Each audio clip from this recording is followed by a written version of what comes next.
अब बात करते हैं विजन ऑफ न्यू इंडिया की और देखते हैं कि न्यू इंडिया में भारतीय रेल किस तरीके से बदली है, भारतीय रेल किस तरीके से आधुनिक हुई है। उसकी रफ्तार जो कई सालों तक एक ही गियर में अटकी रही, उसने कैसे बीते एक दशक में अपने गियर को बदल दिया है और इसकी वजह क्या है, पीएम मोदी से आप खुद सुनिए। बहनों और भाइयों, भारत कैसे बदल रहा है, सपने कैसे सच हो सकते हैं, ये देखना हो तो आज इसका एक उत्तम उदाहरण भारतीय रेलवे भी बन रहा है। 6-7 पहले तक जिसका भी पाला भारतीय रेल से पड़ता था तो वो भारतीय रेल को ही कोसते हुए, हमेशा कुछ न कुछ बोलते हुए ज्यादा नजर आता था।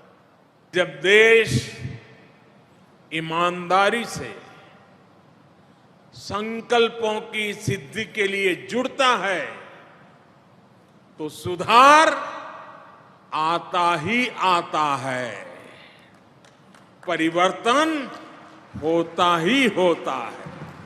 अब आपकी स्क्रीन पर जो दो तस्वीरें आप देख पा रहे हैं, आपको नहीं लगता ये कुछ कुछ वैसी ही हैं, हाई फाई, जैसा कि हम विकसित देशों की ट्रेन को देखा करते थे? ये दरअसल संकेत है कि हम मंजिल के करीब हैं।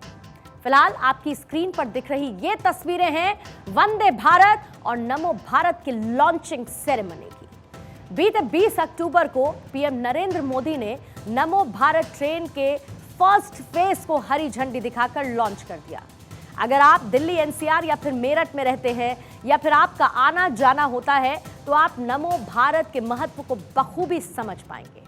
ये ट्रेन आपको दिल्ली से मेरठ 40 मिनट में पहुंचा देगी। इसकी रफ्तार होगी 160 किलोमीटर प्रति घंटा।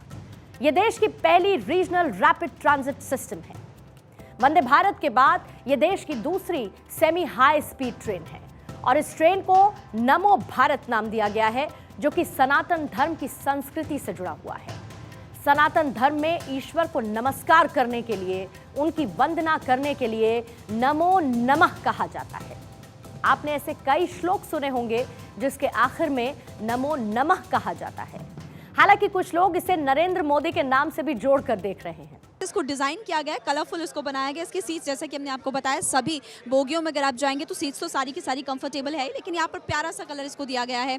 इसके अलावा महिलाओं को ध्यान में रखते हुए कुछ महत्वपूर्ण बातें अगर आप इधर आते हैं तो ये आपके लिए जानना जरूरी। कपिल से मैं कहूँगी जरा आगे की ओर थोड़ा सा आइए और देखिए यहाँ पर door opening instruction in case of emergency, यानी कि आपातकाल स्थिति में दरवाजा खोलने के लिए निर्देश क्या है। पारदर्शी ढक्कन को ध्यान से तोड़िए, यानी कि जो ढक्कन आपको सामने नजर आ रहा है सबसे पहले इसको तोड़ना है, फिर आपको नॉब को घुमाना है, नॉब को घुमाने के बाद हाथ से आप दरवाजा खोलें। तो अगर कोई आपात स्थिति हो जाती है तो उसके लिए इंस्ट्रक्शंस यहाँ पर फिलहाल दी गई है।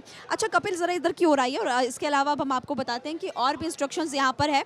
अगर बाय चांस यदि आपकी अस्वस्थ आप महसूस करते हैं, आपकी तबीयत खराब होती है और अगले स्टेशन पर आप स्टेशन कर्मचारी से संपर्क करना चाहते हैं तो यहाँ पर आपको क्या करना है, आपको बटन दबाना है। बटन दबाएंगे आप सबसे पहले ये वाला वेट फॉर रिस्पॉन्स, यानी कि सबसे पहले प्रतीक्षा कीजिए, इंतजार कीजिए, जब सामने से रिस्पॉन्स आएगा फिर चालक से आप यहाँ पर बात कर सकते हैं। यहाँ पर कुछ नंबर ये आपको बटन्स दिए गए हैं, इसके जरिए आप फिर देखिए यहाँ पर बात कर सकते हैं, यानी कि बहुत सारी सुविधाएं यहाँ पर दी गई है। एक और महत्वपूर्ण बात मैं आपको बता दूं कि महिलाएं, क्योंकि महिलाओं की बोगी है इसलिए महिलाओं को ध्यान में रखते हुए कुछ यहाँ पर इमरजेंसी के लिए नंबर्स भी दिए गए हैं, जो कि सामने है हेल्पलाइन नंबर। इसमें महिलाएं संपर्क कर सकती है 08069651515। तो महिलाओं की बोगी है, इसमें क्या क्या खास इंतजाम किए गए। सबसे बड़ी बात है कि 2-2-2 की 2x2 की यहाँ पर सीट्स रहने वाली दोनों तरफ, लेकिन अगर बीच की थोड़ा सा स्पेस में आप पाएंगे तो वहाँ पर 2-4 महिलाएं भी एक साथ फिलहाल बैठ सकती है।